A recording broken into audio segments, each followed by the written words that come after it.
네. 화면 잘 보이시죠? 네. 오늘은 조금 빠른 속도로 구약 전체를 총정리 한번 해보는 시간으로 갖겠습니다.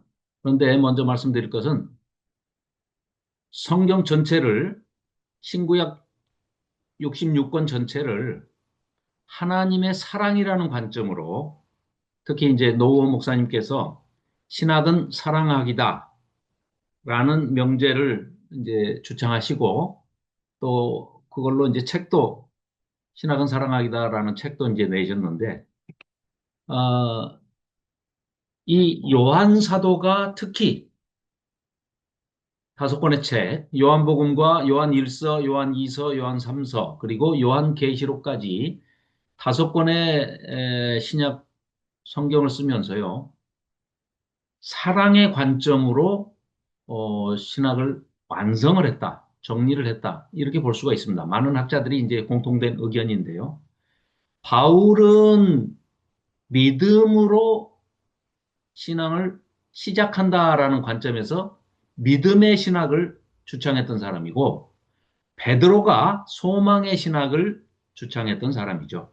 그런 관점에서 본다 하면은 똑같은 사도인 요한이 하나님은 사랑이시라. 요한일서 4장 7절 8절에서 하나님은 사랑이시라. 하나님의 본질 자체가 사랑이다. 사랑이 뭐냐? 사랑이 하나님이야. 하나님이 사랑 덩어리시다. 그러니까 뭐 하나님은 사랑이 많고 적고 뭐 이렇게 양을 따지는 그런 게 아니고 아예 사랑이라 하는 그 본질 자체이시다. 성품 자체가 사랑이시다. 이렇게 주창을 한 게 요한 사도가 그걸 깨닫고 다섯 권의 서신을 썼죠. 현대 신학자 중에서는 종교개혁을 선도해서 나섰던 마르틴 루터가 믿음의 신학을 어, 얘기를 했죠. 그리고 티빙겐 대학의 그 쥐렌 몰트만 교수가 소망의 신학을 얘기했고 이제 한국에서는 노후 목사님이 사랑의 신학은 사랑하기다라고 주장을 하셨죠. 자, 그런 관점에서, 사랑의 관점에서, 그것도 우리 인간의 사랑이 아니라 하나님의 사랑의 관점에서 성경 전체를, 오늘은 이제 39권을 한번 쭉 조망해 볼 텐데요. 높은 산 위에서 이렇게 내려다 보듯이 39권을 사랑의 관점, 사랑의 실로 이 39권의 구술을 쭉 한번 꿰보는 작업을 했으면 좋겠습니다. 자, 제일 먼저 그렇다면 하나님께서 인간을 왜 창조하셨냐 이거죠. 창조하신 목적이 뭐냐? 우리 인간 같으면 뭔가가 결핍이 되고 빈곤하고 부족하고 충족되지 못해서 그걸 채우기 위해서 뭔가를 원하고 갈망하고 발명하고 필요하면 만들어내기까지 하는데 우리 인간의 능력 한계 안에서요. 그러면 온전하시고 완전하시고 절대적이시고 전능하신 하나님께서 뭐가 부족해서 부족하시면 하나님이 아니신데 뭐가 부족해서 하나님이 인간을 창조했냐 이것이죠. 거기서 이제 좀 문제가 생기는 거예요. 신학적인 문제가. 쟁점이 생긴단 말이죠. 하나님이 뭐가 부족해서 인간을 만드셨냐 했을 때, 자, 조금 전에 말씀드린 하나님이 본질적으로 하나님은 사랑이시라. 요한 사도가 얘기한 것처럼 그러려면은 하나님이 한 분이시면 사랑은 못 하시죠. 혼자 하는 사랑은 사랑이 아닙니다. 사랑이란 거는 반드시 대상이 있어야 되지 않습니까? 그래서 삼위일체 하나님이 설명이 되는 겁니다. 우리 인간들은 3차원의 세계에 살고 있기 때문에 3차원의 시간과 공간과 물질의 제약을 받고 그 범주 안에서 살고 있기 때문에 우리는 이해를 온전히 못해요. 삼위일체, 야, 세 분이면서 한 분이고 한 분이면서 세 분이다. 뭐 응? 성부 하나님, 성자 예수님, 성령 하나님 이 세 분이 다 하나님이신데 어떻게 또 한 분이고 한 분이 세 분이고 이러냐. 우리는 이해를 잘 못해요. 그러나 그 세 분의 하나님께서 서로 완전히 충만하고 기쁨으로 또 모든 자기 비움으로 이 세 성삼위 하나님 자체 내에서 충만한 사랑이 이루어지고 있었는데 그걸 신학적인 용어로는 페리코레시스라고 그럽니다. 조금 어렵죠. 페리코레시스적인 관계 속에서 성삼위 하나님이 서로 아주 기쁨의 희락의 그 역동적인 그 춤을 이렇게 추고 계시는 그 잔치에 하나님의 형상과 성품을 닮은 인간을 창조하셔서 뭐가 부족해서가 아니라 이 기쁜 잔치에 당신을 닮은 인간을 만들어 가지고 형상과 모양 그러니까 하드웨어뿐만 아니라 소프트웨어까지 첼렘과 데무트라고 그러죠. 껍데기로 있는 모양이나 우리 그러니까 부모 자식 간에 우리 생각하면 똑같아요. 성질도 닮아가죠. 걸음걸이도 닮아가고 이러듯이 유전적으로 DNA가 부모의 것을 이렇게 타고나듯이 하나님의 것을 타고나는데 이민구 목사님 네 어서 오십시오. 하나님의 것을 타고나는데 하나님 닮은 인간이 그 페리코레시스적인 관계에 계시는 성삼위 하나님의 그 잔치로 초청을 하신 겁니다. 아담 한 사람을 지어서. 그러니까 아담이라는 이름의 뜻이 사람이라는 뜻이잖아요. 인간 그런 뜻이잖아요. 그래서 사람을 만드셔서 아담을 하나만 하나님께서 영이 부족해서 사람을 다른 사람을 안 만드시는 게 아니라 흙이 모자라서 안 만드시는 게 아니라 결코 아담 한 사람만 만드셔가지고 히브리서에 나오죠. 아담 한 사람만 만드셔서 그 아담에서 갈빗대를 취하셔서 이브를 하와를 만드신 거죠. 그거는 결코 남이 아니게 온 인류의 시작이 사람의 시작이 기원이 남이 아니게끔 하신다는 거죠. 그래서 아담을 창조하시고 사람을 창조하시고 사랑의 대상으로 초청하셨다는 겁니다. 자, 그 사건이 창세기에 기록이 되어 있는 겁니다. 그래서 창세기는 1장부터 11장까지가 원역사라고 그러고요. 12장부터 50장까지가 족장사라고 얘기를 하는데 이렇게 해서 창조하신 인간이 선악을 알게 하는 나무의 실과를 금지시켰음에도 불구하고 그걸 어기고 뱀으로 나온 사탄의 미혹에 빠져서 꼬임에 빠져서 선악을 알게 하는 나무의 실과를 따먹고 말죠. 그래서 타락을 합니다. 그러니까 원역사에서 네 가지를 반드시 기억을 하셔야 됩니다. 족장사에서도 네 가지. 그래서 창세기 그러면은 사구조입니다. 사구조. 창조주가 창조하신 기사 얘기, 두 번째는 타락 이야기, 창타신분 이렇게 외우시면 되죠. 창조주, 창조 사건이 있고요. 바로 인간을 만들었더니 타락을 합니다. 그래서 타락한 데 대해서는 하나님이 심판을 하실 수밖에 없습니다. 그걸 그대로 넘어가면은 죄가 만연해지기 때문에 잘못된 것에 대해서는 반드시 심판을 하시죠. 그래서 홍수 심판을 하시고 다시 노아의 8식구로부터 인류를 다시 시작을 하시죠. 다시 시작을 하시는데 하나님이 주신 명령은 생육하고 번성하여 온 땅에 편만하게 두루 퍼져나가라. 분산되라 라고 말씀을 하셨는데 이들이 모여서 아담의 후예들이 모여서 한 건 뭐였어요? 우리가 흩어짐을 면하자 해가지고 하나님을 불신하는 행동을 하죠. 왜 불신하는 행동을 하냐? 이게 왜 이게 불신이냐? 하나님이 다시는 물로 심판하지 않겠다. 무지개 언약을 주시면서 비가 오더라도 놀라지 말아라. 그러다가 무지개가 뜨면 내가 비를 그치게 한 것이니까 놀라지 말아라. 너희들은 안전하다. 이 사인으로 무지개 언약을 주신다고 하는데 그걸 못 믿겠다 이거죠. 비만 오면 두려움에 떠는 거죠. 그 말은 하나님의 말씀을 믿지 못했기 때문에 그런 거죠. 그걸 불신앙으로 보고 하나님께서 언어를 혼잡하게 해서 다 흩어버리시죠. 자, 흩어버리신 그 인류를 그 중에서 다시 사랑의 대상으로 누구를 찾습니까? 한 사람에게 주목을 하죠. 아브라함. 그래서 창세기 12장에 그 유명한 아브라함 언약이 나오는 것이죠. 아브라함에게 약속하신 게 뭡니까? 땅을 약속하셨고요. 민족, 하늘의 별같이 많은 자손들을 약속하셨죠. 민족을 이루게 하겠다. 그러면 땅이 있고, 민족이 있고, 백성이 있고, 그 다음에 주권, 하나님의 주권이 있으면 하나님의 나라가 준비가 될 수 있는 거죠.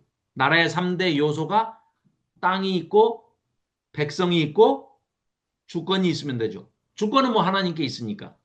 자, 이렇게 해서 하나님 나라를 이루어 가자 해서 한 사람에게 관심을 갖죠. 그게 아브라함, 아브라함의 아들 이삭.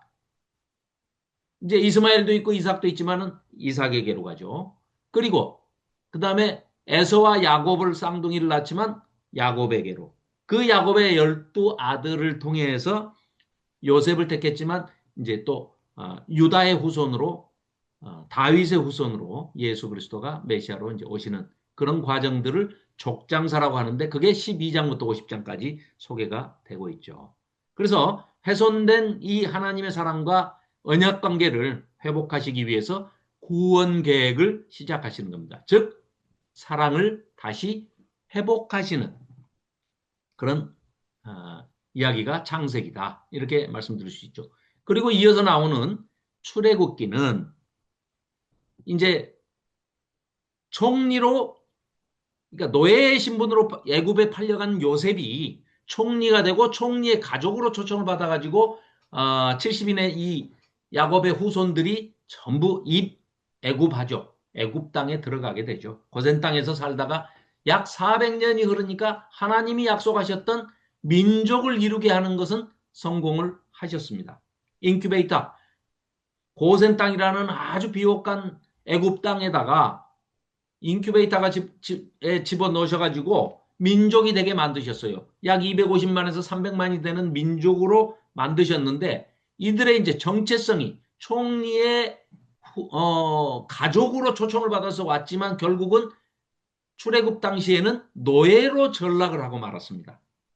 종이 돼버렸어요.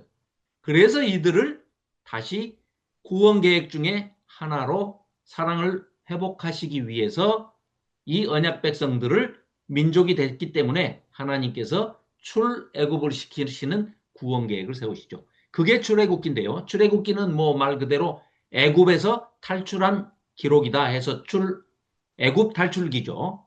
자, 여기서는 반드시 기억하셔야 할 게 출애굽한 사건은 6월절 1박 2일 퍼포먼스에 불과합니다. 그냥 하룻밤 사이에 그냥 다 구원해서 출애굽 시키신 거예요.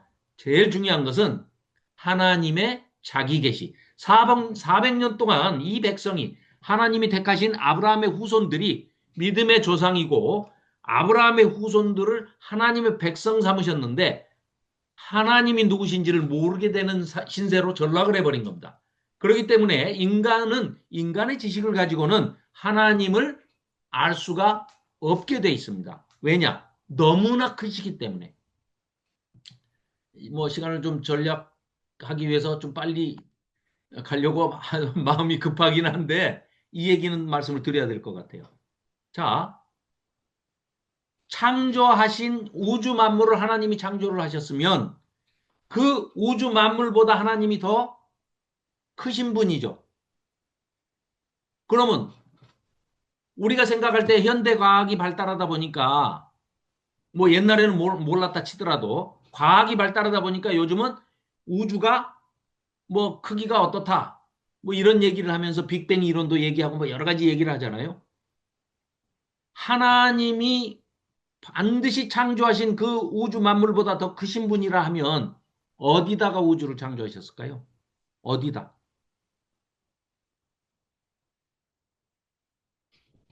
이건 굉장히 심각한 문제가 됩니다. 하나님의 속성을 우리가 알아가는 데 있어서 하나님을 다 알 수가 없지만 하나님께서 자기 계시를 통해서 하나님은 이런 분이야라고 알려주셨는데 우리가 그걸 짐작을 잘 못하고 있는 거예요. 그래서 신학자들은 최근에 많은 신학자들은 뭐라고 정리를 했느냐? 하나님이 우주보다 크신 분이기 때문에 하나님께서 우주 만물을 창조하실 때 자기를 비워서 그 안에 우주를 만드셨다고 합니다. 그래야 우주보다 크신 분이죠. 그 이해가 되시는 말씀이죠? 전혀 믿지 않으신 표정이신데. 자, 하나님은 자기를 비워서 그 안에 우주를 만드신 거예요.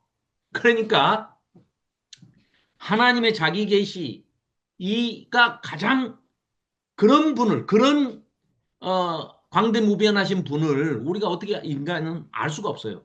알 수 없기 때문에 하나님 쪽에서 우리 인간에게 보여주셔야만 보여주신 만큼만 우리가 알게 되는 겁니다. 그걸 계시 종교라고 그러죠. 그래서 계시 종교는 4대 계시 종교가 있고 4대 이제 계시 종교는 유대교, 개신교, 그다음에 이슬람교, 무슬림, 그다음에 로만 카톨릭, 천주교.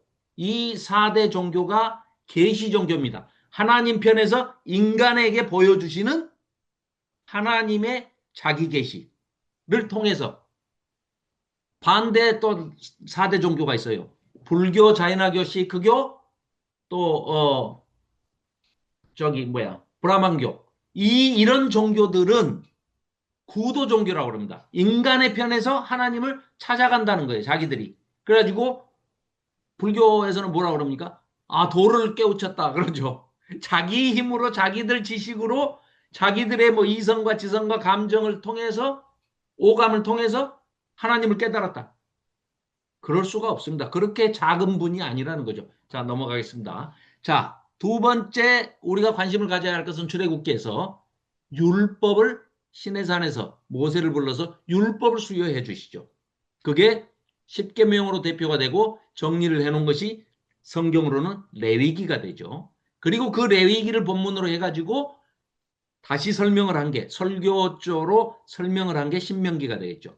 자, 그래서 율법 수여 그리고 세 번째는 하나님이 시내산 꼭대기만 머무르시다가 하늘로 올라가시는 게 아니고 내가 너희들과 함께 임마누엘 함께 있겠다 해가지고 함께 거하실 성막을 건축하게 하시죠. 그래서 광야에서 40년 동안 이들을 훈련시키는 이야기가 레위기, 민수기, 신명기가 됩니다. 그래서 출애굽기부터 자, 이 네 가지 사건들을 기억하시면 좋겠습니다. 자, 그렇게 해서 이들을 출애굽을 시켜가지고 광야로 데리고 나와서 가장 중요한 중심 주제는 하나님 백성으로서의 새로운 정체성을 부여해 주십니다. 종이었던 종살이하던 자기 백성들을 애굽에서 출애굽 탈출시켜 가지고 광야에 오셔서 광야로 데리고 오셔 가지고 하나님께서 친히 율법을 주시면서 제사장으로 정체성을 바꿔줍니다. 이들이 완전히 종 신분에서 하루아침에 아이덴티티가 제사장으로 바뀌어버린 겁니다. 그래서 그 약속했던 땅, 젖과 꿀이 흐르는 언약의 약속의 땅, 가나안 땅으로 너희들이 들어갔을 때 거기에서 너희를 삥 둘러싸고 있는 지정학적으로 아람, 아수르, 암몬, 모압, 에돔, 애굽, 블레셋, 두로와 시돈까지 온갖 나라들이 삥 둘러싸고 대적을 하고 있습니다. 아주 이 지정학적으로 위태로운 힘이 있으면 괜찮지만 이스라엘 자체가 힘이 없으면 어느 누구 발에 차일지 모르는 그런 곳에 위치를 하고 있습니다. 대한민국도 지정학적으로 대한민국이 50년 전만 해도 힘이 없을 때는 엄청나게 위기 상황에 항상 놓여 있는 그런 지정학적 위치였죠. 뭐 소련, 중공 그 당시만 해도 소련, 소비에트 연방, 중공 지금은 중국이죠. 또 그 하수가 돼버린 동족간의 북한, 그 다음에 턱 밑에는 딱 일본 버티고 있었죠. 삥삥 둘러서 호시탐탐 노리는 적들만 있었지 않습니까? 이스라엘이 딱 그런 위치에 놓여 있습니다. 그런데 그들을 딱 데려다 놓고 광야에서 아직 가나안 땅에 들어가기도 전에 광야에서 이런 말씀을 하십니다. 놀라운 말씀을 하시죠. 뭐 계신 자리에서 그냥 뭐 마이크 안 켜셔도 같이 한번 읽어보시면 좋겠습니다. 19장 출애굽기 19장 5절 6절입니다. 시작. 세계가 다 내게 속하였나니 너희가 내 말을 잘 듣고 내 언약을 지키면 너희는 모든 민족 중에서 내 소유가 되겠고 너희가 내게 대하여 제사장 나라가 되며 거룩한 백성이 되리라.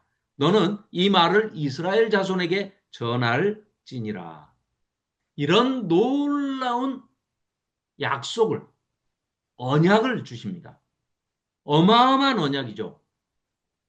종살이하고 있던, 애굽에서 종살이하고 있던 자기 백성들을 다 끄집어내가지고 출애굽시켜서 광야의 시내산 밑에 딱 데려다 놓고, 시내 광야에 데려다 놓고 이런 어마어마한 선포를 하십니다. 하나님께서 너희들이 말이야, 내 말만 잘 듣고 나하고 약속한 거를 너희들이 절대 어기지 말고 잘 지키면 너희들은 모든 민족 중에서 너희만 딱 나한테 선택받은 세골라, 내 것이 될 거야. 내 소유, 내 거룩한 백성, 내 소유, 세골라가 될 거야. 그리고 너희를 내가 제사장 나라 삼아서 너희를 통해서 모든 하나님 주시는 복이 온 열방에, 온 민족에게 다 나누어지게 하는 복의 근원이 되고 복의 통로가 되게 해줄게. 이런 말씀을 하십니다. 그래서 이게 율법을 맺으시는, 언약을 맺으시는 그 과정에서 주시는 말씀인데, 이 율법은요, 너희들이 이 율법을 지키면 내가 복 줄게 이게 아니고, 구원해 줄게 이게 아니고, 이미 출애굽 사건을 통해서 하나님의 일방적인 은혜로 구원을 받은 너희들이 이제 하나님 백성답게, 하나님의 언약 백성답게 살아가는 삶의 지침으로 주는 복음의 말씀이지, 이것이 얽어매고 이 규례와 법도와 질서를 안 지키면은 이 법으로 그냥 딱 올가매가지고 너희들 혼낼 거야, 이런 게 아니라는 거죠. 그래서 이 모든 언약의 축이, 구약의 언약의 축이 바로 이 출애굽기 19장 5절 6절에 걸려있다, 이렇게 말씀드릴 수가 있는 것입니다. 자, 그래서 시내산에서 언약식을 체결하죠. 그래서 구원받은 백성이 어떻게 하나님 백성으로 살아야 하는지를 가르치는 삶의 지침이다, 이렇게 얘기할 수 있죠. 그 지침은 딱 두 가지입니다. 가장 큰 두 강령이 있는데, 하나는 하나님 사랑, 또 하나는 이웃 사랑입니다. 그렇죠? 모든 성경, 그러니까 이 마태복음 22장에 보면은 예수님께 이제 묻잖아요. 예수님께 물으니까 예수님이 답하시기를, 그 율법학자한테 율법에는 뭐라고 써 있느냐 하니까 이 질문을 했던 대강령이 무엇입니까? 성경 통틀어서 뭘 얘기하고 있습니까? 라고 예수님한테 질문했던 그 율법학자가 아주 성경을 제대로 읽고 있어요. 실천하는지 안 하는지는 모르겠지만 일단 제대로는 읽었어요. 그래서 그 사람 대답이 뭐예요?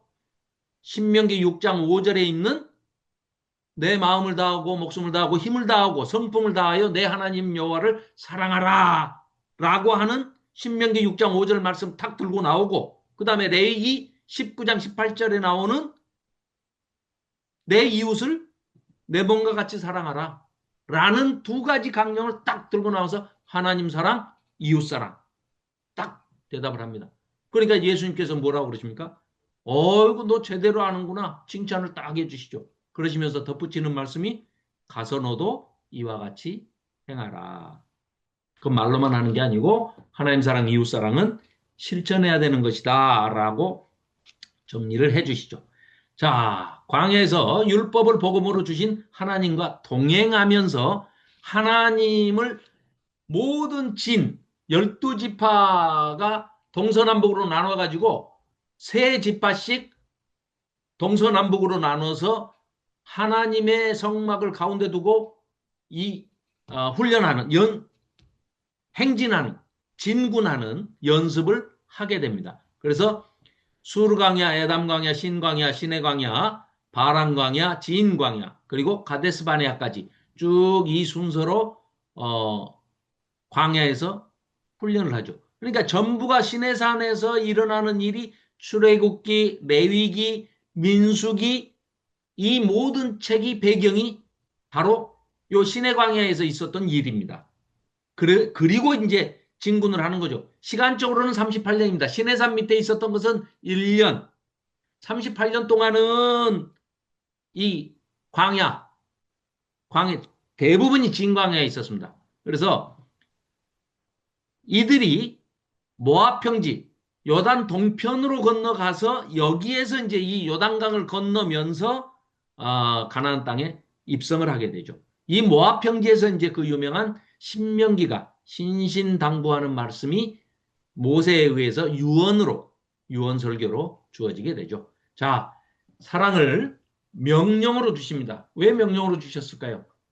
율법의 본질이 사랑이기 때문에 이 사랑을 그냥 뭐 하면 좋고 뭐 안 해도 그만이다 이게 아니라 이거는 하나님의 명령으로서 이스라엘아 들으라. 너희들이 이제 약속의 땅 가나안 땅에 들어갈 터인데 들어가면 바알 신을 모시고 아세라 신을 모시고 우상 숭배에 빠져 있는 그들과 너희들이 절연하지 않고 완전히 끊지 않고 해렘하지 않고 섞여 살다 보면 동화되고 변질되고 너희들도 우상숭배에 빠지게 되어 있다. 그러면 너희들은 하나님의 언약을 어겨 살게 되면 이러이러한 재앙을 당하고 이러이러한 화를 입게 된다 하는 걸 설명을 하는 거예요. 그러면서 율법이 사랑이기 때문에 이 율법을 잘 지켜다오 하는 것이 바로 사랑을 명령하시는 그런 것과 마찬가지다. 이렇죠. 그래서 쉐마 이스라엘아 이렇게 하는데 이스라엘아 들으라 우리말로 그렇게 번역했죠. 그러니까 들으라 이스라엘아 들으라 그 말이 쉐마입니다. 쉐마. 그러니까 사무엘의 이름의 뜻이 쉐마 엘입니다. 하나님께서 한나의 기도를 들으셨다. 그래가지고 사무엘을 낳게 해주잖아요. 그래서 이름을 사무엘이라고 짓잖아요. 그 사무엘 할 때 그 쉐마 그럽니다. 쉐마 이스라엘, 이스라엘아 들으라. 우리 하나님 여호와는 하나인 여호와시니 너는 마음을 다하고 성품을 다하고 힘을 다하여 내 하나님 여호와를 사랑하라. 이렇게 명령을 하셨는데요. 결국 이스라엘 백성이 결국은 하나님 말씀을 듣지 않고 멸망을 당하고 하나님 성전까지 다 회파되고 불타고 없어진 다음에 바벨론의 포로로 끌려간 586년까지 끌려갈 때까지 이 1000년 동안 하나님의 말씀을 듣지 않아 가지고 결국은 나라가 멸망하고 포로로 잡혀가는데요. 그때 가서 깨달은 게 뭐였냐? 이 쉐마 이스라엘 하면서 이스라엘아 들어라 라고 하나님이 말씀하셨지만 이 말씀을 지킨 분은 하나님 한 분이고 이스라엘 백성은 철저하게 지키지 않았습니다. 그러니까 하나님만 마음을 다하시고 하나님만 성품을 다하시고 하나님만 힘을 다하시고 죽여버리기까지 질투하시면서 이스라엘 백성을 하나님만 사랑을 하셨지 이스라엘 백성은 하나님을 끝내 외면했습니다. 말을 듣지 않았습니다. 네. 그래서 나의 계명을 지키는 것이 바로 나를 사랑하는 것이다. 라고 하나님이 말씀하시는 그 심정을 모세가 너무나 잘 알고 있기 때문에 모세가 세 가지 설교를 모압 평지에서 이스라엘 백성들을 온 백성들을 다 출애굽 2세대들을 다 앉혀놓고 이 말씀을 유언으로 남기고 가데스 바네아의 정탐꾼을 보내가지고 하나님을 거역했던 그 사건으로 인해서 모세마저도 가나안 땅에 들어가지 못하고 아론도 미리암도 다 죽고 광야에서 오직 여호수아와 갈렙 두 사람만이 출애굽 1세대에서는 그 두 사람 그리고 나머지 출애굽 2세대 또 광야에서 태어난 광야 세대들 이들만이 가나안 땅에 약속의 땅에 들어가게 되죠. 그래서 경험과 체험을 통해서 지금까지 있어왔던 역사설교는요. 사도행전 13장에 보시면 바울이 첫 설교를 하는 장면이 나옵니다. 첫 번째 설교를. 그때 그냥 아주 압축적으로 몇 절에 3장 17절인가? 부터 뭐 20 몇 절까지 불과 뭐 10절도 안 되는 거기에 구약을 그냥 쫙 깨면서 신약까지 예수님 부활까지를 얘기를 합니다. 그런 걸 이제 압축한 역사 설교라고 그러죠. 그걸 바울이 어디서 배웠느냐 이렇게 살펴보니까 틀림없이 모세한테 배운 것 같아요. 모세의 신명기가 그렇게 돼 있거든요. 그래서 역사설교. 그 율법의 가르침으로 레위기를 본문으로 해가지고 율법을 풀어서 설명을 해주는 장면이 있죠. 그리고 이제 덧붙입니다. 너희들이 가나안 땅에 들어가서는 반드시 이렇게 살아라.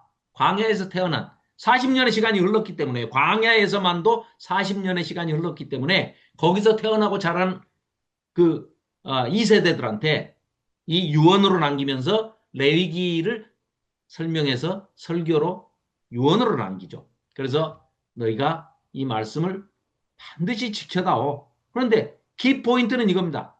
물론 하나님의 율법이 여러 가지가 있지만 613조로 나뉘고 그중에 뭐 248조가 긍정명령문, 365조가 부정명령문이다. 이렇게 얘기를 하는데 그거 다 모아가지고 손으로 꼭 짜면 사랑입니다. 사랑. 그러지 않습니까? 사랑도 반드시 배우고 가르쳐야 합니다. 그렇기 때문에 어떻게 하는 것이 하나님을 사랑하는 겁니까? 라고 질문을 하니까 그래 내 계명을 지키는 것이 나를 사랑하는 거야. 그러니까 너희가 내 말을 잘 지키면 이렇게 말씀을 하는 거죠. 모세를 통해서. 마찬가지로 예수님도 오셔서 뭐라고 그러십니까? 똑같은 말씀을 하시죠. 제자들이 이렇게 물어보시죠. 물어보죠. 우리가 어떻게 해야 예수님을 하나님을 사랑하는 겁니까? 라고 하니까 예수님이 뭐라고 그래요? 너희가 서로 사랑하면 나의 제자인 줄 사람들이 알 것이다. 우리가 어떻게 하면 예수님의 제자인 것을 사람들이 알 수 있습니까? 라고 너희가 서로 사랑하면. 그러니까 예수님 대답이나 하나님의 대답은 똑같습니다. 사랑하면 내 백성이고 내 제자고. 그걸 행하지 않으면 말로만 해봐야 그 자기가 우긴다 그래서 되는 게 아니야. 아주 간단하게 심플하게 정리를 해주시죠. 자, 이렇게 오경은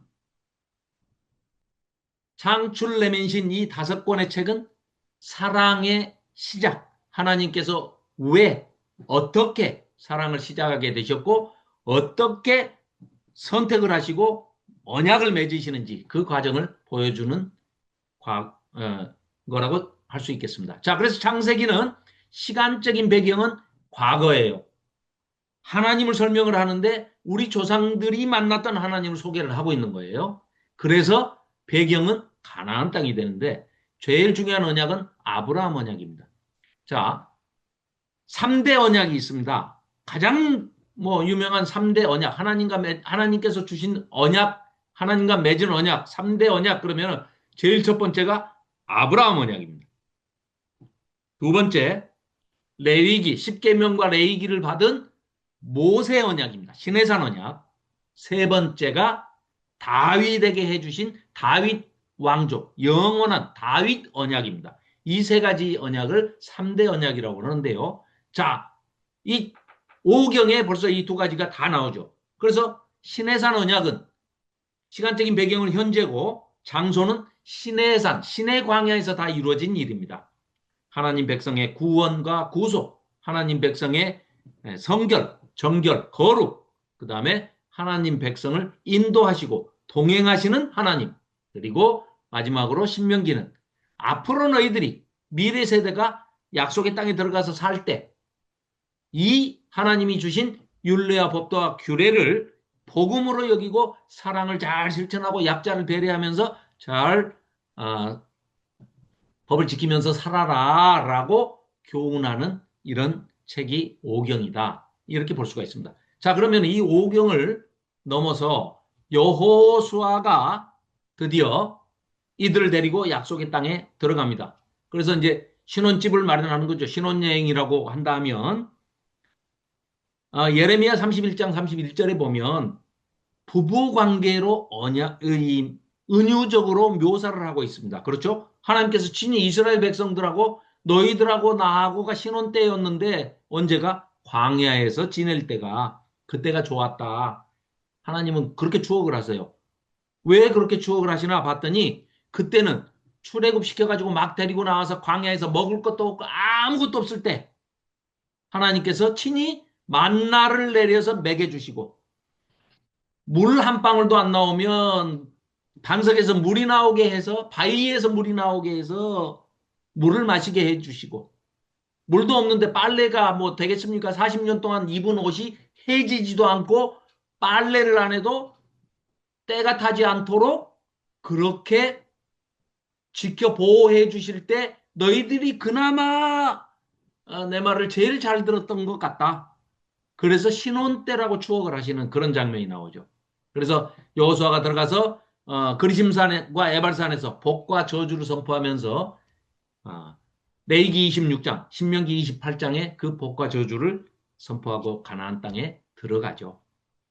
그래서 막 들어가자마자 이제 시작하자마자 하나님을 까맣게 잊어버리고 들어가자마자 그 땅에 살고 있는 가나안 족속들과 함께 어울려 살면서 그들이 모시는 이방 우상신들에 빠져가지고 심지어는 본처들을 다 버리고 이방 여인들과 결혼해가지고 음란한 그런 우상숭배에 빠지는 하나님 빤히 보고 계시는 눈앞에서 목전에서 악을 반복하고 하나님을 경외하는 것도 이어지지 않고 타락하고 타락하고 계속해서 타락 일변도로 가게 됩니다.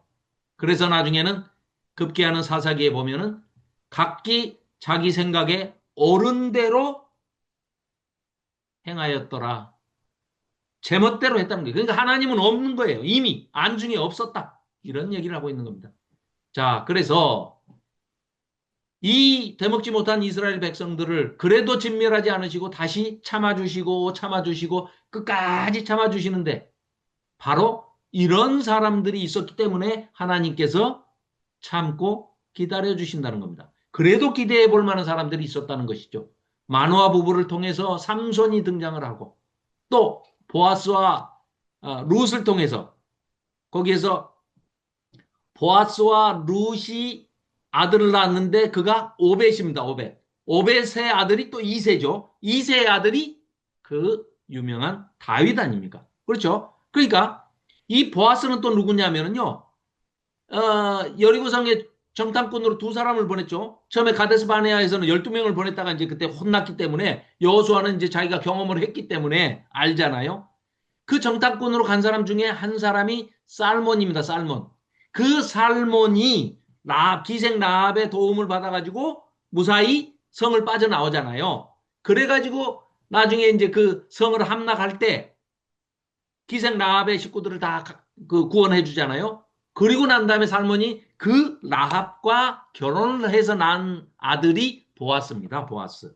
그래서 살몬과 라합 기생 라합이 결혼해서 낳은 게 보아스. 보아스와 룻이 또 결혼을 해가지고 오벳을 낳고 오벳이 이세를 낳고 이세의 아들이 다윗이 된 겁니다. 그래서 이런 사람들을 하나님께서 하나님의 백성으로 사용하시기 위해서 참고 끝까지 참고 인내하시면서 기다려 주신 것이죠. 그러지 않고 그때 끝장내버렸으면 우리는 태어나지도 못하고 끝나는 거죠. 그렇죠? 자, 그리고 엘가나와 한나 이 가정을 통해서 사무엘이 태어나게 되죠. 그래서 또 하나님의 자, 이 룬 이야기도 보아스와 룻 이야기도 그 이야기의 배경은 하나님의 헤세드, 하나님의 인애, 인자와 자비와 사랑과 뭐 이런 헤세드가 들어있지만 또 보아스의 헤세드, 또 룻의 헤세드, 시어미를 그 봉양하는 나오미를 봉양하는 이런 이 공동체들이 헤세드를 통해서 인애와 자비와 사랑을 통해서 공동체도 회복이 되고 있다. 이런 거를 보여주기도 하지만 결국은 이런 것들이 다 다윗 하나님께서 너무너무 마음에 흡족해 하시고 마음에 합한 사람이다라고 칭찬했던 그래서 영원한 다윗의 후손이 영원한 왕조를 하나님 나라의 왕조를 세우게 해주겠다 약속을 하는 그 유명한 다윗 언약을 하시는 그 다윗이 누구냐 하면 하고 배경을 찾아서 설명하다 보니까 이런 가정들에서 태어났다 하는 걸 보여주는 겁니다. 그래서 이런 공동체가 하나님의 햇새들을 인간들이 그대로 닮아가는 보아스의 햇새드와 룻의 햇새드로 이어져가는 그래서 다윗이 태어나고 다윗의 가문을 이루게 되는 이런 것들을 소개하기 위해서 우리에게 보여주고 있다. 자, 그리고 나서는 마지막 사사 사무엘. 이 사무엘은 마지막 삼중직을 맡고 있어요. 마지막 사사이면서 또 초대 예언자, 선지자이기도 하죠. 그리고 제사장이기도 합니다. 그랬던 이 사무엘이 모든 이스라엘 백성이 하나님을 바라보게 하는데 결국은 이들이 모여서 왕을 내달라고 그러죠. 인간 왕을, 전쟁을 대신해서 우리를 구원해 줄 하나님은 이제 은퇴하시고 인간 왕을 좀 달라 하고 매달리죠. 그래서 어쩔 수 없이 하나님께서 사무엘은 아주 노발대발을 하죠. 이 대먹지 못한 백성들이 하나님이 계시는데 이 신정 통치를 거부하고 인간 왕을 달라는 왕정 통치를 요구하고 있다고 막 화를 내죠. 그런데 하나님께서 들어줘라. 저것들이 나를 밀어내는 것이다. 하고 이제 원하시지는 않지만 마지못해 하나님께서 허락을 해주십니다. 자, 그래서 이 사무엘 하서에는 사울 왕을 보여주고 그 다음에 인간이 흡족해하는 사울 왕을 보여주고 그 다음에는 하나님이 흡족해하시는 다윗을 보여주죠. 그래서 다윗 이야기가 온통 사무엘서에는 들어있죠. 그래서 마음에 드는 한 사람, 내가 이새의 아들 다윗을 만나니 내 마음에 합한 사람이라, 맞는 사람이라 내 뜻을 다 이루리라, 이렇게 선포하고 있죠. 도망자인데도 다윗과 함께하는 사람들은 다 정당하고 하나님의 공의를 생각했던 사람들입니다. 그리고 이들은 하나님의 방식대로, 레위기대로 물건도 어느 한 사람이 독점하거나 하지 않습니다. 골고루 분배해서 아주 이 약자를 배려하는 그런 삶을 살았습니다. 제사장 나라 역할을 할 기초를 또 마련하기도 했고요. 그러나 다윗도 인간인지라 실수를 하고 또 우리아의 아내 밧세바를 취한 것까지도 죄가 되는데 그걸 넘어서서 우리아를, 그 충신 우리아를 또 죽이기까지 하지 않습니까? 그런 악을 저질렀지만 참으로 회개했던 사람입니다. 그래서 하나님께서 그 회개를 받아주시고 용서하시고 또 다윗도 그 이후로는 그와 같은 실수는 두 번 다시 없었죠. 크고 긴 개인적인 불행한 인생을 보내면서도 하나님을 변함없이 끝까지 사랑했던 인물입니다. 그 아들 솔로몬이 성전을 건축할 그 설계도를 받아서 또 다윗이 살아생전에 모든 물자들을 성전 건축을 할 물자들을 다 넘겨주고 설계도까지 다 넘겨주죠. 그냥 솔로몬은 시행만 했을 뿐입니다. 그랬는데 솔로몬의 아내가 정략 결혼으로 온갖 각국에서 공주들을 다 보내가지고 결혼을 시켜가지고 뭐 실제로 1000명이었는지 그렇게 많은 여인이었다라고 과장법으로 쓰고 있는지는 모르지만 아무튼 1000명의 여인을 아내로 맞이해가지고 그들이 원하는 우상 잡신들을 위해서 산당을 다 만들어줍니다. 그래서 시온상에 예루살렘 성전에 성전산에 예루살렘 성전을 지어놓고 바로 1000개의 그 우상 단지를 산당들을 동시에 짓는 만국 종교 박람회장이 돼버린 겁니다. 이 시온산이 하나님의 성산이. 거기에 더해서 아예 솔로몬 아들 때에는 여로보암과 르호보암 두 왕이 남유다와 북이스라엘로 분열되는 분열왕국이 돼버리고 말죠.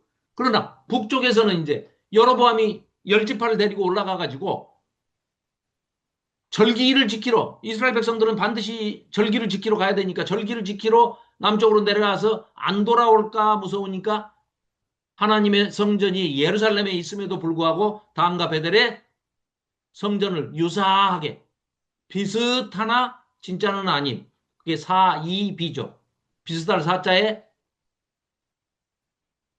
어조사 이자에 아닐 비자. 비슷하긴 하나 진짜는 아니다. 짝퉁. 짝퉁 성전을 지어놓고 짝퉁 레위인들을 데려다가 짝퉁 제사장들을 데려다 놓고 금송아지를 만들어가지고 이 금송아지가 하나님이야 여호와야 라고 하면서 이 뒤에 지금 보이는 이 제단과 이게 그 과거의 가나안 땅에서 북이스라엘이 사마리아 땅에서 모셨던 그 단과 베델에서 모셨던 그런 재단입니다, 이게. 여기에 금송아지를 만들어 놓고 그런 짓을 했다는 거죠. 자, 그런데 놀랍게도 3,500년이 지난 지금도 어? 여기 보십시오. 이런 송아지들, 금송아지들이 뉴욕 월스트리트에 있는 이거 여기 맨 위에 상단 왼쪽에 보면은 뉴욕 월스트리트 증권가의 한복판에 있는 겁니다. 부산 국제금융센터, IBF, 또 뭐 독일 프랑크푸르트, 중국 상하이, 한국도 뭐 마찬가지입니다. 대신증권 앞에 가면은 있는 겁니다, 이게. 온 세계가 아직까지도 마음속에 아니면은 형상을 만들어 가지고 이때 아론이 만들었던 금송아지, 또 여로보암이 만들었던 금송아지, 그런 금송아지들을 지금도 3,000년이 넘도록 지금까지도 만들어서 만몬신을 섬기고 있는 겁니다. 뭐 우리도 뭐 크게 다르지 않죠. 그 후에 200여 년 동안 북이스라엘은 멸망의 길을 일변도로 달려갑니다. 선지자들이 표적을 보여도 기적을 행하고 아무리 와서 하나님의 말씀이라고 외쳐도 이들은 회개하고 하나님께 돌아가지 않았습니다. 북이스라엘은 20명의 왕 그 중에 절반 가까이 되는 9번의 쿠데타가 일어납니다. 9번의 쿠데타를 통해서 신하가 왕을 죽이고 또 그 왕을 또 신하가 죽이고 하는 이런 부패와 지도층이 썩어 이 쿠데타가 수없이 일어나도 또 재앙이 몰려오고 재해와 침략을 당해도 결코 하나님께로 회개하고 돌아오지 않았습니다. 북이스라엘은 끝내 하나님을 외면하다가 이 여로보암 2세 때 가장 잘 나갈 때 여기 보십시오. 여기 선지자들의 이름이 있는데 요엘, 요나, 아모스, 호세아 이게 지금 전부 여로보암 2세 때 등장하는 선지자들입니다. 대거 등장을 하죠. 그리고 호세아 때 마지막 선지자 호세아, 마지막 왕 이름도 호세아입니다. 이때 결국은 멸망하고 아수르에 멸망하고 북이스라엘은 없어져 버리죠. 자, 이때 등장했던 요나, 아모스, 호세아 이들은 보십시오. 요나는 아수르에 가서 아수르의 수도 니느웨에 가서 너희는 40일이 지나면은 회개하지 않으면 멸망한다라고 선포하라고 그러니까 원수국가 근데 망하기를 기다리 아주 그냥 학수고대하던 요나는 정반대로 도망을 가죠. 다시스로. 스페인 쪽으로 도망가 버립니다. 동쪽으로 갈 사람이 서쪽으로 그냥 서쪽 끝으로 도망갈래다가 뛰어봤자 손바닥 아니죠.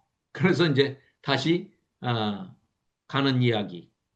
니느웨로 가서 복음을 선포하는 회개를 선포하는 또 아모스는 지도자들이 되먹지 못해서 지도층이 부패해서 나라가 이렇게 썩었다라고 사마리아와 베델에 가서 이렇게 외치는 거죠. 호세아는 아예 하나님의 심정을 네가 한번 깨달아 봐라 해서 음란한 부인을 창녀를 아내로 맞이하고 거기서 내 자식인지 자녀인지 아닌지도 모를 그런 아이들을 키우면서 그러면서도 여전히 그럼에도 불구하고 이 우상숭배에 빠져있는 음란한 부인 같은 이스라엘 백성들을 끝까지 사랑하시는 하나님의 그 심정을 깨닫게 하시는 이런 요나, 아모스, 호세아 이런 선지자들이 등장을 하죠. 그래서 이들이 멸망하고 난 다음에 그 멸망하는 광경을 남유다는 다 지켜봤을 거 아닙니까? 그럼에도 불구하고 BC 722년에 북이스라엘이 아수르에 멸망을 한 것을 지켜보고 나서도 남유다는 BC 586년에 자기들도 바벨론에 멸망할 때까지 그 모습을 다 지켜보고 선지자들이 아무리 와서 외치고 북이스라엘 멸망한 꼴을 눈앞에 지켜보면서도 그렇죠.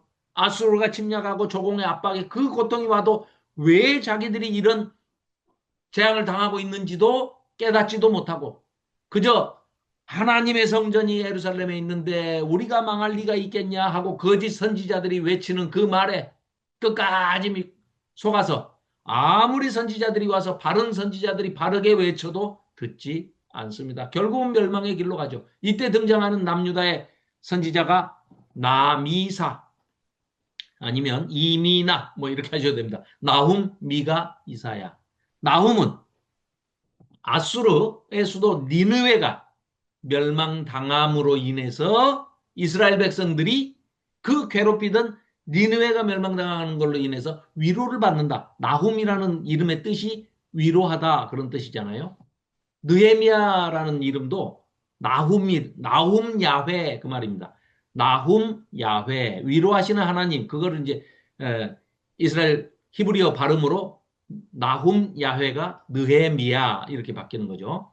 자, 나훔은 그런 책이고 미가는 이제 12소 선지서 중에 가장 정중앙에 위치해 있고 아주 소선지서의 전체 12권을 대변하는 책입니다. 그래서 멸망의 원인은 지도자다. 새로운 지도자만이 희망이다. 해서 메시아의 그 등장까지 도래. 저 멀리 오실 예수 그리스도, 메시아로 오실 그리스도까지를 바라보게 하는 책이 바로 미가서입니다. 그래서 미가서에 오실 메시아 예수님의 모습이 많이 그려져 있죠. 자, 그리고 이사야서 안 가르쳐야 망하고 망해야 새로 시작할 수 있다. 다 뽑고 다시 심자라고 외치는 이사야 선지자까지. 남유다마저 끝내 하나님을 외면하고 말죠.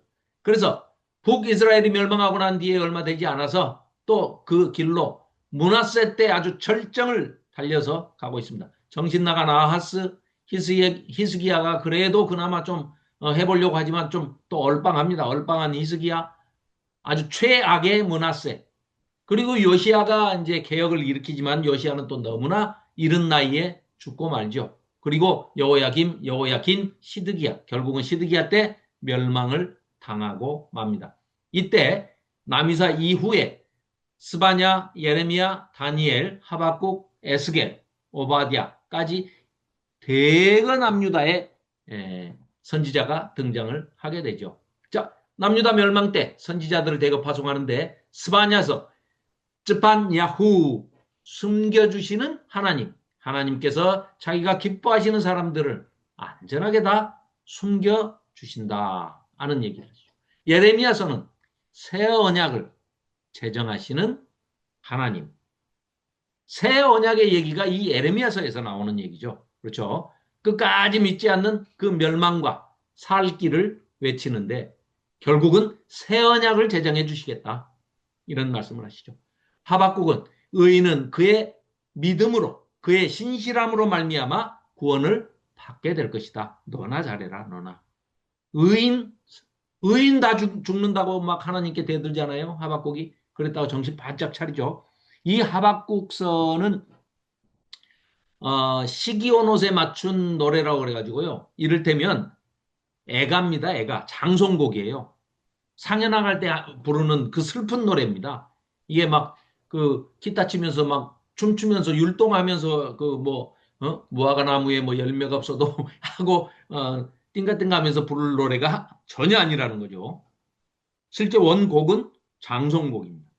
자, 그리고 에스겔서는 아까 예레미야서가 새 언약을 얘기한 것처럼 새로운 성전을 건축하실 것이다. 라고 먼 미래, 그러니까 결국은 하나님이 이루고자 하시는, 새로 짓고자 하시는 그 성전 한 가운데에서 생수가 흘러넘쳐서 온 열방을 다 적시게 하는 그런 성전을 짓고 싶어 하신다 하는 얘기를 하시는데 그거는 예수님의 초림과 그 다음에 재림까지의 그 성전에 관한 패러다임이 완전히 바뀌는 것을 먼 이 스펙트럼이 크게 보시는 그런 이루어지지 않은 하나님의 꿈, 하나님의 비전이다. 이렇게 볼 수가 있겠죠. 오바드 야후.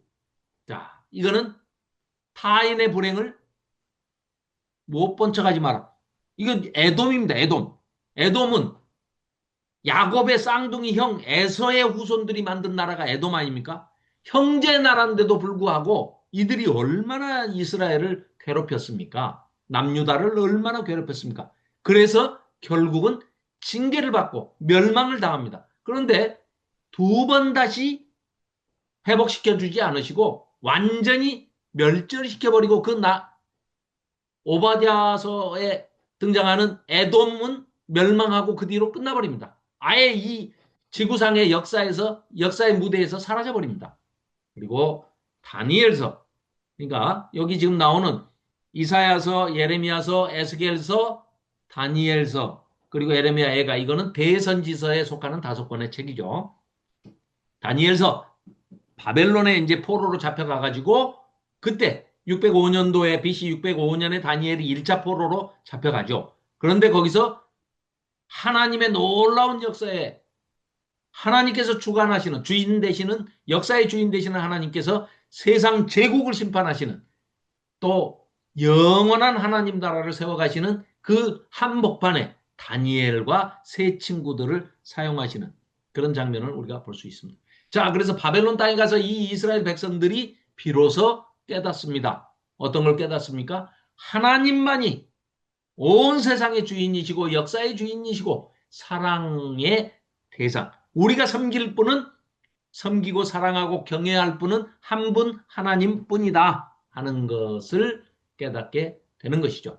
그리고 하나님이 우리를 사랑하지 않나 보다. 그러니까 성전이 하나님의 집인 성전이 불에 타버리고 우리가 이렇게 포로 잡혀오지 하나님이 능력이 없으신 게 분명해. 그렇지 않으면 자기 백성을 이렇게 다 칼로 죽게 하고 잡혀가게 하고 포로 잡혀가게 하고 이렇게 하시나? 하고 오해를 했었단 말이죠. 자기들이 한 짓은 전혀 생각하지 않고 자기들은 뭐 내가 무슨 짓을 해도 하나님은 뭐 아가페 하나님이니까 무조건 용서하실 거야. 그래야 하나님이지 하고 제멋대로 하나님을 그림 그려가지고 생각하고 이런 하나님이어야 해라고 생각했던 이들이 아 그게 아니구나. 우리가 왜 멸망해서 왜 포로 잡혀왔는지를 비로소 바벨론 땅에 포로 잡혀간 다음에 깨닫게 된 거죠. 아 하나님께서 이게 징계의 결과로 저주를 내려가지고 끝장내신 게 아니고 아까 봤던 오바댜서에서 봤듯이 에돔은 끝장을 내버리시지만 우리는 지금 과정이구나. 징계하시는 과정이구나. 자기 자녀니까 사랑하시니까 회초리를 때리시는 거구나. 여전히 우리를 하나님은 사랑하고 계시는구나 하는 것을 깨달았습니다. 어디에서요? 바벨론 땅에 포로 잡혀가서. 그래서 거기에서 이렇게 총리 자리, 높은 자리에 올라가 있던 이스라엘 백성들이 다니엘뿐만 아니라 나중에 보면은 에스라, 느헤미야 이런 사람들도 다 아주 높은 자리에 올라갔던 사람들 아닙니까? 그래서 그들이 바벨론이 예루살렘 성전에 와서 약탈해 갔던 금은 기명 성전에서 쓰는 모든 물건뿐만 아니라 두루마리 즉 지금 말로 하면 성경이 거기 바벨론 궁에 보관되어 있는 것이 발견이 된 거예요. 그래가지고 이들이 거기서 이 성경을 두루마리를 정리하고 거기서 그 말씀을 근거해서 기도하고 말씀을 정리하고 히브리어의 고대 히브리어의 문법을 정리하고 이걸 이제 우리가 성문서, 지혜문서라고 하잖아요. 이것들을 전부 정리하게 됩니다. 그러니까 어떻게 보면은 많은 백성이 죽고 포로 잡혀가고 인생은 고달프고 뭐 여러 가지로 힘들었겠지만 오히려 하나님과의 관계 면에서 영적인 면에서는 굉장한 도움을 받게 된 거죠. 그리고 사실 어떻게 보면 제정신을 차리게 된 거죠. 그래서 시편을 정리하면서 눈에 보이던 성전이 없어져 버렸으니까 이제 우리는 끝장이구나. 구원도 없고 제사도 못 지내고 뭐 아무것도 못 하는구나. 이렇게 절망에 빠져 있던 사람들이 오히려 바벨론 포로 잡혀가가지고 거기에서 성경 두루마리를 발견하고 재정리하고 히브리어 문법을 정리하고 성경을 다시 필사하고 정리하고 잃어버렸던 책들을 찾아가지고 성전이 없어도 우리는 물가에 기도처에 모여서 옛날 동물 잡아서만 제사를 드리던 그 방식에서 벗어나가지고 하나님을 찬양하고 찬송하고 찬미하면서 기도하면서 하나님을 시편의 시로서 하나님께 영광을 올려드릴 수 있구나. 우리가 성전이 없다 해도 충분히 하나님께 예배드릴 수 있구나. 완전히 예배의 패러다임이 바뀌게 되는 것이죠. 잠언, 욥기, 전도서 마찬가지입니다. 고난과 불확실한 현실에서 중심을 잡고 지혜롭게 살아가는, 우리가 하나님을 경외하는 것만이 지혜의 근본이다. 하나님 사랑하는 것, 하나님을 찬양하는 것이 복된 인생이고 그것만이 우리가 살 길이다라는 것을 깨닫게 되고 정리하게 되는 거죠. 아가서 하나님의 선물인 사랑과 결혼에 더할 나위 없는 그런 숭고함과 매력을 영감받은 언어로 아주 농밀하게 남녀간의 육체적인 그런 에로스적인 사랑으로 묘사를 하면서 아가서 같은 가장 아름다운 노래를 짓게 된 겁니다. 자, 그래서 지혜란 무엇인가? 사랑과 경외와 찬양. 그러니까 제2성전기라고 할 수 있죠. 제2성전기는 아시는 대로 수룹바벨이 1차 포로 기한자의 대표로 와가지고 수룹바벨과 제사장 여호수아가 또 당도해서 이들이 어, 두 번째로 성전을, 그러니까 솔로몬 성전을 다시 회복하고 중건하고 재건해내는 것이 이제 그때부터 제2성전기죠. 그리고 헤롯이 나중에 이제 예수님 오시기 전부터 해서 약 48년 동안인가 리모델링을 한 거죠. 그건 제3성전이 아닙니다. 그냥 제2성전, 수룹바벨 성전을 리모델링하고 더 좀 꾸몄던 것이죠. 확장해서. 자, 이런 어, 과정을 거칩니다. 자, 그래서 사랑하기 위해 다시 이제 고레스 칙령에 의해서 바벨론에서 포로지에서 페르시아로 넘어간 그 포로지에서 고레스 칙령을 받고 성전 건축하러 다 예루살렘으로 돌아가라 하는 하나님의 명령을 받고 고레스 칙령이라고 발표되는 그 하나님의 은혜의 칙령으로 인해서 돌아오게 되죠. 하나님의 도우심으로 사랑의 중심처인 성전을 건축했습니다. 그런데 또 하나님 곁을 떠나가는 백성을 에스라가 와서 율법 교육을 하고 율법 운동을 하고 다시 하드웨어뿐만 아니라 소프트웨어를 다시 또 영적인 그런 부흥을 노리지만 결국은 성경 강좌까지 실시하고 계속해서 말씀을 지도하지만 떠나가고 있는 백성들을 지켜보게 됩니다. 그래서 마지막 우리 구약의 마지막 책에 배치되어 있는 말라기, 하나님께서 내가 너희를 사랑하였노라 라고 고백을 하지만 이 되먹지 못한 이스라엘 백성들은 하나님의 그 아픈 사랑 고백을 냉소로 반박하면서 왜요? 주께서 우리를 사랑하세요? 어떻게 사랑하셨습니까? 사랑하시면 그렇게 우리를 다 죽게 만들고 포로 잡혀가게 만듭니까? 하면서 대드는 거예요. 그러나 도무지 회개하고 돌아오지 않는 이 백성들을 하나님께서는 성전을 버리고 떠나시는 결정을 할 수밖에 없습니다.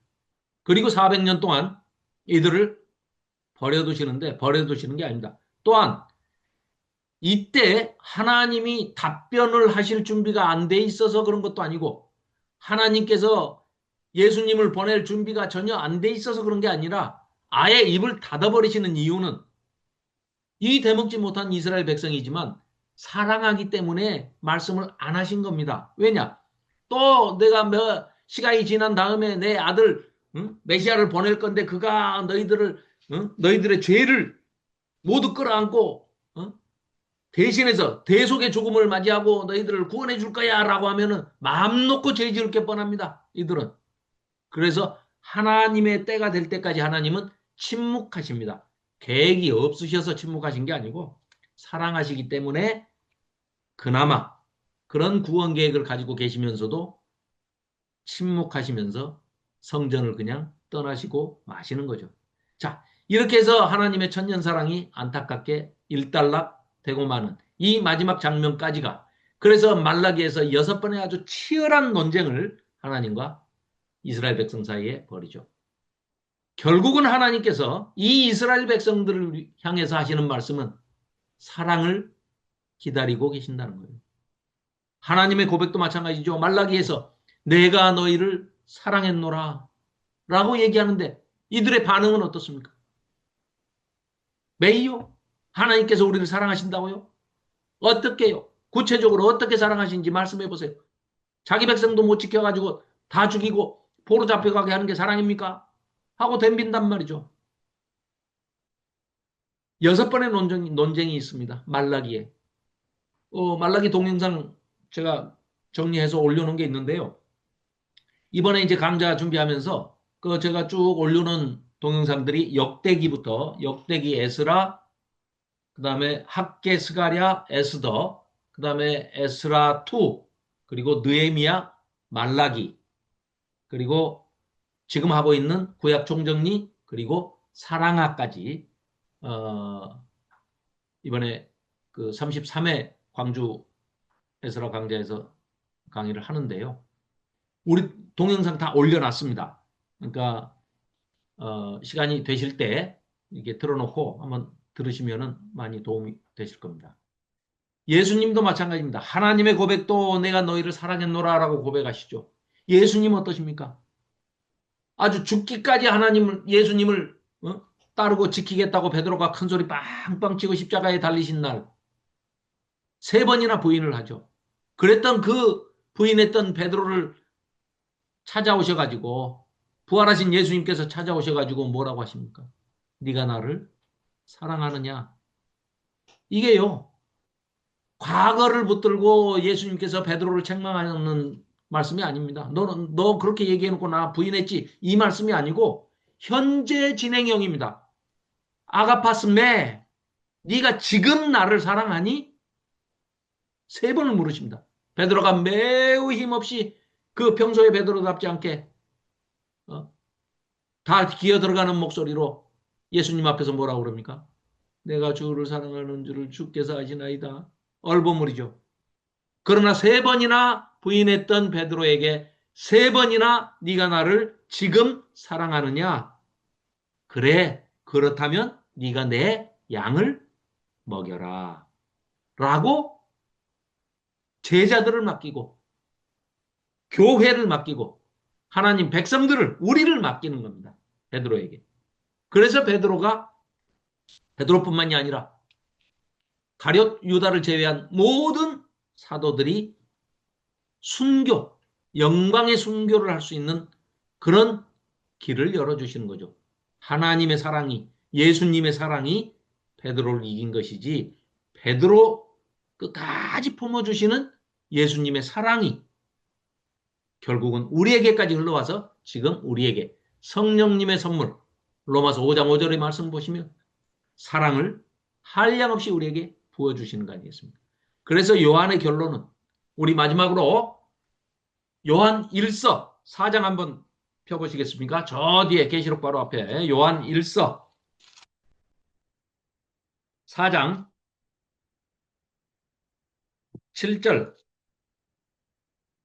7절부터 제가 10절까지 읽어보겠습니다. 함께 뭐 앉은 자리에서 읽으셔도 좋습니다. 자, 4장 7절부터 신약 391쪽입니다. 시작. 사랑하는 자들아, 우리가 서로 사랑하자. 사랑은 하나님께 속한 것이니 사랑하는 자마다 하나님으로부터 나서 하나님을 알고 사랑하지 아니하는 자는 하나님을 알지 못하나니 이는 하나님은 사랑이심이라. 하나님의 사랑이 우리에게 이렇게 나타난 바 되었으니 하나님이 자기의 독생자를 세상에 보내심은 그로 말미암아 우리를 살리려 하심이라. 사랑은 여기 있으니 우리가 하나님을 사랑한 것이 아니요 하나님이 우리를 사랑하사 우리 죄를 속하기 위하여 화목제물로 그 아들을 보내셨습니다. 사랑하는 자들아, 하나님이 이같이 우리를 사랑하셨은즉 우리도 서로 사랑하는 것이 마땅하도다. 12절도요. 어느 때나 하나님을 본 사람이 없으되 만일 우리가 서로 사랑하면 하나님이 우리 안에 거하시고 그의 사랑이 우리 안에 온전히 이루어지느니라. 아멘. 자, 이렇게 해서 구약이 이제 맞춰지고 말라기를 끝으로 구약의 문을 닫고 400년 후에 예수님이 이제 드디어 나타나시죠. 그래서 예수님이 오셨을 때 이 요한 사도가 깨달은 바가 바로 아하, 그때 말라기에서 이 대먹지 못했던 이스라엘 백성들이 주님이 어떻게 사랑하셨는데요? 그 어떻게 얼마나 사랑했냐고 따지듯이 묻던 그 이스라엘 백성에게 내가 이렇게 이만큼 너희들을 사랑한다 하시면서 주신 말씀을 요한 사도가 깨닫게 된 겁니다. 그래서 그 유명한 요한복음 3장 16절. 하나님이 세상을 이처럼 사랑하사 독생자를 주셨으니 이는 저를 믿는 자마다 멸망치 않고 영생을 얻게 하려 하심이니라. 라는 말씀을 요한 사도를 통해서 말라기에서 던졌던 그 질문에 대한 대답으로 요한복음 3장 16절 말씀을 요한 사도를 통해서 우리에게 들려주고 계시는 겁니다. 내가 너희를 어떻게 사랑하냐고, 얼마나 사랑하냐고, 죽을 만큼 사랑한다. 아니, 죽기까지 사랑한다. 라고 말씀하십니다. 하나님의 성품을 성경에서 찾을 수가 있죠. 그래야 가장 정확하고 하나님의 자기 계시, 성경에서 밝히고 있는 하나님의 성품을 사랑이 어떤 것인가를 찾아봐야만 하나님의 사랑이 어떤지를 정확하게 알 수가 있겠죠. 하나님을 섬기려고 하면 먼저 우리가 하나님의 성품을 알아야 하지 않겠습니까? 성경에서만 우리가 볼 수가 있어요. 그리고 또 하나님이 만드신 이 세상과 역사 안에서 이루어지는 또 사랑. 그러니까 성경과 역사, 사랑, 세상, 이 모든 곳에서. 근데 성경 어느 한 군데에다가 방금 읽은 요한 일서가 아주 유명한 사랑장이지만 사랑의 속성을 말씀하고 있지만 그런 정보가 이 사랑에 대한 개념이 요한 일서에만 나와 있는 게 아닙니다. 어느 한 곳에만 있는 게 아니라 성경 전체에서 하나님의 성품을 골고루 두루두루 보여주고 있어요. 그러니까 성경 전체를 우리는 이렇게 한꺼번에 조망을 해봐야 하나님의 성품을 바르게 알 수가 있는 것이죠. 그래서 하나님의 성품 중에 가장 두드러지게 나타난 게 하나님 보좌를 바치고 있는 두 기둥이 있는데 하나는 사랑이라는 기둥, 또 하나는 공의의 기둥이라고 말씀드렸죠. 그래서 사랑과 공의가 대표적인 하나님의 성품인데 그중에 사랑이라는 속성이 하나님의 가장 큰 속성이다. 그러니까 즉 우리가 가지고 있는 이 성경책은 하나님의 러브레터입니다. 하나님이 우리에게 사랑하시는 너에게 나에게 보내주시는 러브레터다. 그럼 성경이 말하는 사랑의 본질이 뭐냐? 하나님은 방금 우리가 읽은 대로 하나님은 사랑이시라. 하나님은 이 사랑이신데 사랑이 하나님 성품 그 자체고 이 본분이라는 게 그냥 아예 하나님은 사랑 덩어리시다. 그리고 우리와 맺는 모든 관계, 수직적인 관계든 수평적인 관계든 모든 관계의 근원은 사랑이다. 사랑이 없으면 아무것도 아니다. 라는 얘기를 하고 있는 거죠. 사람이 자기를 위하여, 친구를 위하여 자기 목숨을 버리면 이보다 더 큰 사랑이 없나니 사랑은 자신을 내어주는 행동입니다. 하나님께서 자기 속을 비워서 우주 만물을 만들어서 거기에 자기 닮은 인간을, 아담을 만들어서 초대하셨듯이 자기 희생적인 사랑, 헌신 이런 것들을 속성을 가지고 있고 오래 참는 것입니다. 사랑은 거룩한 변화를 기다려주는 인내입니다. 심지어는 하나님은 우리가 원수의 편에 서 있을 때마저도 참고 기다려 주셨던 거죠. 그래서 저와 여러분 모두 다 할 것, 너나 할 것 없이 우리가 다 그래서 하나님의 백성이 된 거고 구원의 반열에 들어서 이렇게 하나님 앞에 하나님 말씀을 듣고 있는 거 아니겠습니까? 또 자비와 긍휼이다. 사랑은 이 헤세드는 언약적인 사랑을 얘기합니다. 그저 감정적인 사랑을 얘기하는 게 아니고 하나님의 공의가 실현되는 바른 사랑, 언약적 사랑을 얘기하고 있죠. 용서와 화해, 그들의 죄를 용서하여 주옵소서. 예수님께서는 십자가에 달리셔까지 죽음을 택하시고 우리 죄를 대신해서 죽기까지 모든 그 사랑으로 상처를 덮고 용서를 선택하시는데 그 원수들의 죄까지 다 사하여 주시는 그런 장면입니다. 사랑은 반드시 진리 위에 세워져야 합니다. 인애와 진리가 같이 만나고 의와 화평이. 그러니까 진리 위에 세워지지 않은 사랑은 그건 위험한 사랑은 욕정을 이기가 쉽습니다. 그렇기 때문에 반드시 바른 것 위에 세워져야 됩니다. 그리고 겸손과 온유입니다. 나는 마음이 온유하고 겸손하니.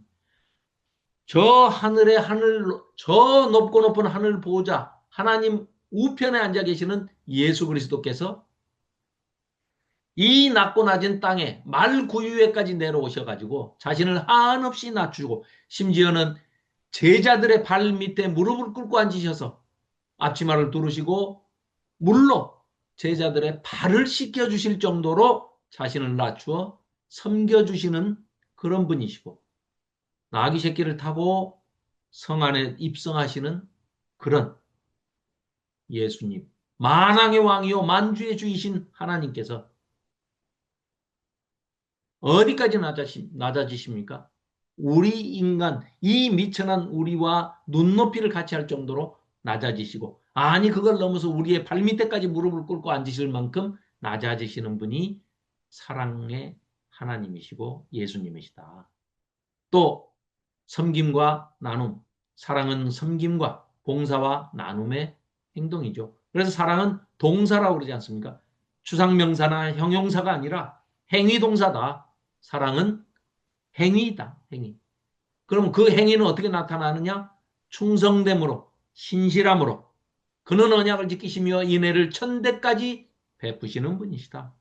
사랑은 변치 않는, 하나님은 신실하시기 때문에 그 약속은 영원히 변하지 않는다는 것이죠. 하나됨과 화평하게 하시는, 사랑은 온전하게 매는 띠니라. 사랑은 공동체를 하나 되게 하시는, 수평적인 관계에서는 우리를 하나 되게 하시고, 수직적인 관계에서는 하나님과 우리를, 성령님과 우리를, 예수님과 우리를 하나 되게 하시는 그런 연합과 일치, 하나됨, 화평이다. 이런 말씀입니다.